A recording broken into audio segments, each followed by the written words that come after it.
একটা মিটিং এর কথা চলছিল। একটা মিটিং এর জন্য বাংলাদেশের সকল ক্রীড়াপ্রেমীরা অপেক্ষা করছিলেন। আইসিসির সাথে বাংলাদেশ ক্রিকেট বোর্ডের যে মিটিং এর কথা এতক্ষণ ধরে শুনে আসছিলেন যে আজকে হওয়ার কথা ছিল, সেই মিটিংটা কিছুক্ষণ আগে শেষ হয়েছে এবং সেখান থেকে কিছু আউটপুটও এসেছে। একদম যে শেষ আউটপুট যেটা সেটা এসেছে বললে ভুল হবে, তবে কিছু আউটপুট এসেছে। আইসিসি বাংলাদেশের সব সমস্যার কথা খুব ভালোভাবে শুনেছেন।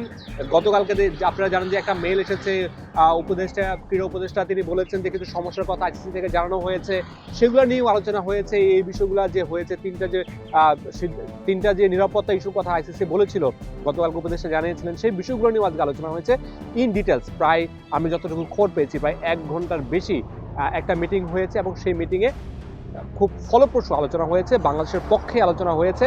বাংলাদেশের কী কী অসুবিধা হতে পারে বাংলাদেশ নিজেদের কনসার্নটা তো জানিয়েছে, এবং আইসিসির যে সিকিউরিটি টিম আছে তারাও আসলে বাংলাদেশকে আরও ইলাবোরেটলি তারা যে ফাইন্ডিংগুলো পেয়েছে সেগুলো বাংলাদেশকে জানিয়েছে এবং বাংলাদেশের কথাগুলো ভালো করে শুনেছে। এবং তারা একটা সিদ্ধান্তে উপনীত হয়েছে যে না, হ্যাঁ, তোমরা যে কথাগুলো বলছো, যে সমস্যাগুলোর কথা বলছো, সেগুলা ভ্যালিড, এবং আমরা এগুলার আলোকপাত করব যে আইসিসির যে মেন স্টক হোল্ডাররা আছেন তাদের সাথে এই বিষয়গুলো নিয়ে আলোচনায় বসবে আইসিসির এই টিমটা।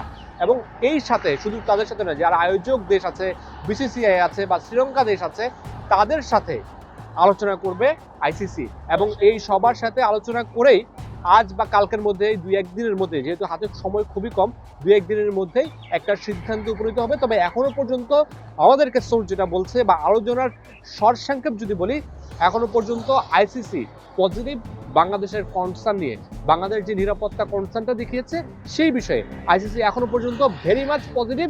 বাংলাদেশ ভারতে না যাওয়ার যে সিদ্ধান্ত অটল আছে, শেষ পর্যন্ত বাংলাদেশও সেটাতে অটল থাকবে, এবং আইসিসিও সম্ভবত বাংলাদেশের ভেন্যুটা পরিবর্তন করে শ্রীলঙ্কায় নেয়ার পথে অন্তত কিছুটা হলেও এগিয়ে গিয়েছে। Mamunur Rashid, star news, Dhaka.